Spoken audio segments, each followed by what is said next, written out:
ಒತ್ತಡವು ಒಂದು ನಿರ್ದಿಷ್ಟ ಸನ್ನಿವೇಶದ ಪರಿಣಾಮವಲ್ಲ, ಅದು ನಿಮ್ಮ ಸ್ವಂತ ವ್ಯವಸ್ಥೆಯನ್ನು ನಿರ್ವಹಿಸಲು ನಿಮ್ಮ ಅಸಮರ್ಥತೆಯ ಪರಿಣಾಮವಾಗಿದೆ.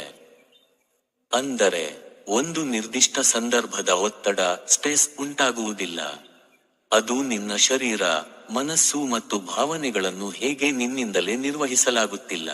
ಅರ್ಥಾತ್, ಯಾವುದೇ ಪರಿಸ್ಥಿತಿ ಬರುವುದೇ ನಿಸರ್ಗದ ಭಾಗ.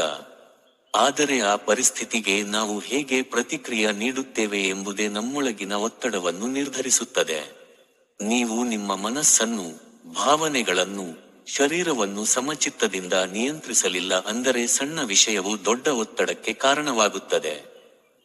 ಆದರೆ ನಿಮ್ಮ ಅಂತರಂಗವನ್ನು ಸಮರ್ಪಕವಾಗಿ ನಿಯಂತ್ರಿಸುತ್ತಾ ಹೋದರೆ, ಬೇರೆಯವರು ಒತ್ತಡ ಅನುಭವಿಸುವಂಥ ಸಂದರ್ಭದಲ್ಲೂ ನೀವು ಶಾಂತವಾಗಿರಬಹುದು.